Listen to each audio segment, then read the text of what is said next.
আমরা প্রথম থেকে বলেছি যে আমরা আলাদা, আমরা তাদের সাথে নাই। তারা 6 কলেজ বলতে পারে, 6 কলেজ নিয়ে আন্দোলন করতেছে। আমাদের তিতুমির একদমই আলাদা।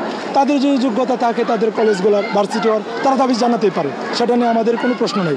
আমাদের প্রশ্ন হলো আমাদের তিতুমির আমাদের আলাদাভাবে স্বতন্ত্র একটা ভার্সিটি হবে। 20 সেশন অর্থনীতি ডেভেলপমেন্ট। আচ্ছা, আপনাদের এই আন্দোলনটি দীর্ঘদিন ধরে চলছে। আমরা জানি যে 1997 সাল থেকে আসলে আন্দোলনটি চলমান রয়েছে। এই আন্দোলনে আসলে বিভিন্ন সময় বিভিন্নভাবে আপনাদের সিনিয়র যারা ছিল তারা বৈষম্যের শিকার হচ্ছে, আপনারাও বৈষম্যের শিকার হচ্ছে। একটু যদি আমাকে বিস্তারিত বলতে পারবেন।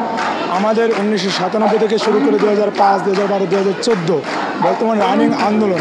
ইতিমধ্যে আমরা সরকারের যে মন্ত্রণালয় আছে সেখানে আমরা স্মারকলিপি জমা দিয়েছি, 95 পৃষ্ঠার স্মারকলিপি জমা দিয়েছি। বিগত কয়েকদিন আগে আমাদের আন্দোলন চলমান ছিল, তারা একবার এক নাটকীয়তা করে বলে যে আশ্বাস দিচ্ছে নাটকীয়তার মাধ্যমে, কিন্তু তারা কোনো ফলাফলে যাচ্ছেন না।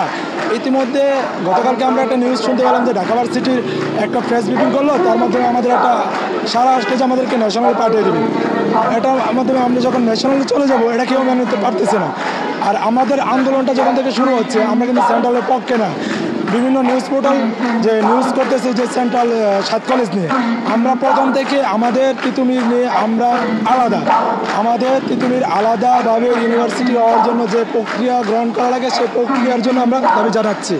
ইতিমধ্যে আমাদের একটা টিম আপনার মন্ত্রণালয়ে গিয়েছে উপদেষ্টার সাথে কথা বলার জন্য। আমাদের তিতুমির আলাদাভাবে একদম আলাদাভাবে স্বতন্ত্র একটা ভার্সিটি হওয়ার দাবি আমরা জানাচ্ছি, এবং সেই দাবির জন্য আমরা পাওয়ার জন্যই আমরা আন্দোলন চালিয়ে যাচ্ছি।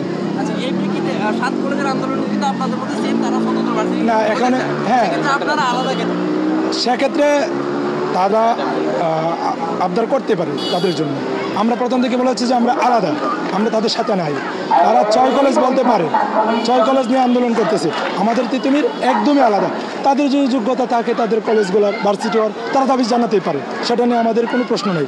আমাদের প্রশ্ন হলো আমাদের তিতুমির আমাদের আলাদাভাবে স্বতন্ত্র একটা ভার্সিটি হবে।